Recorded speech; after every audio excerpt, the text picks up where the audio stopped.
నమస్తే. 2026 మాస ఫలితాల్లో ఏప్రిల్ మాసంలో వృశ్చిక రాశి వారి ఫలితాలు ఏ రకంగా ఉన్నాయో తెలుసుకుందాం. వృశ్చిక రాశి వారి ఏప్రిల్ మాసంలో కొన్ని విషయాల పట్ల చాలా శ్రద్ధ వహించాలి, జాగ్రత్త వహించాలి. ముఖ్యంగా సంతాన విషయాల పట్ల శ్రద్ధ వహించండి. అలాగే ఉన్నత విద్య చదువుకుంటున్న వాళ్ళు ఎవరైతే విద్యార్థులు ఉన్నారో విద్య పట్ల అధికంగా శ్రద్ధ వహించాలి. అలాగే ప్రైమరీ ఎడ్యుకేషన్ చేస్తున్న విద్యార్థులు ఉన్న తల్లిదండ్రులు కానీ వారి యొక్క యోగక్షేమాలు కానీ ఆరోగ్య విషయాలు కానీ ఈ సంతాన విషయాలు చక్కగా పర్యవేక్షించుకోవాల్సిన పరిస్థితి అయితే కనిపిస్తుంది.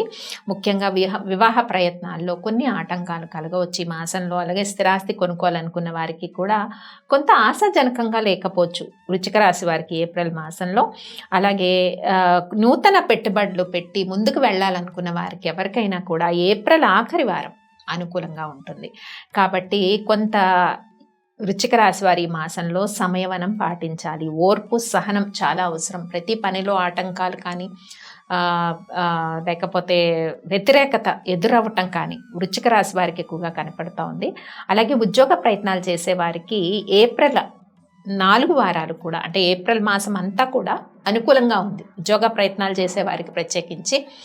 కాబట్టి ఆ విషయాల్లో కొంత పాజిటివ్ న్యూస్ వినడానికి అవకాశం ఉంటుంది. ముఖ్యంగా గృహిణులు ఎవరైతే ఉంటారో కొంత కుటుంబ విషయాల పట్ల, మీ ఆరోగ్య విషయాల పట్ల ప్రత్యేకించి శ్రద్ధ వహించండి. మాసంలో ఉన్నట్టుండి చికాకులు, చిక్కులు, అనారోగ్య సమస్యలు ఇవన్నీ కూడా, అంటే అనారోగ్య సమస్యలు అంటే పెద్ద పెద్ద అనారోగ్య సమస్యలని కాదు, చిన్న అనారోగ్య సమస్యలు వచ్చి కొంత ఫీవర్స్ కానీ, ఇన్ఫెక్షన్స్ కానీ, నేత్ర సంబంధమైన ఇబ్బందులు కానీ ఇలాంటి విషయాల్లో కొన్ని చిక్కులు, చికాకులు కనిపించే అవకాశం ఉంది.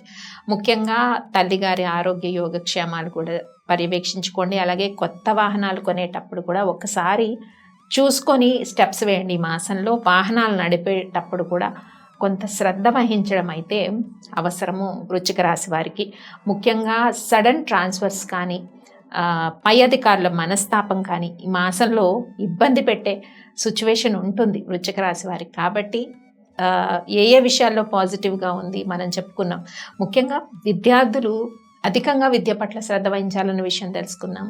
సో కాబట్టి సమస్యలు, చిక్కులు ఇవన్నీ కూడా చుట్టుముట్టి ఉంటూ ఉంటాయి ఈ మాసంలో వృశ్చిక రాశి వారికి. అలాగే బిజినెస్ ట్రాన్సాక్షన్స్ కూడా కొంతవరకు పాజిటివ్గా ఉండకపోవచ్చు. నూతన వ్యాపార ప్రయత్నాలు ఎవరైనా అనుకుంటే కొంత ఆలోచించి అడుగులు వేయండి, లేదా నెక్స్ట్ మంత్కి వాయిదా వేసుకోవడం మంచిది. ముఖ్యమైన పనులన్నీ కూడా నెక్స్ట్ మంత్కి వాయిదా వేసుకోవడం మంచిది. ఈ మాసంలో కొంత సిచ్యువేషన్స్ అన్నీ కూడా అనుకూలంగా లేకపోవడం, చికాకులు, చిక్కులు, కలవరము ఇవన్నీ కూడా కనిపిస్తూ ఉన్నాయి. చక్కగా వృశ్చిక రాశి వారు హనుమాన్ చాలీసా పఠించుకోవటం కానీ, రామరక్షా స్తోత్రాన్ని పఠించడం కానీ ఇవి చేసినట్టయితే కొంత ఆ రిలీఫ్ అన్నది మీకు కనిపిస్తుందన్నమాట. అలాగే సంతానం కోరుకున్న దంపతులు కూడా కొంత జాప్యం కనిపిస్తుంది మాసంలో. ముందరే చెప్పుకున్నాం మనం. మరి చేసుకోవాల్సిన పరిహారాలు ఏంటో తెలుసుకున్నాం కదా వృశ్చిక రాశి వారికి. అవన్నీ మీరు పాటించేయండి. స్వస్తి.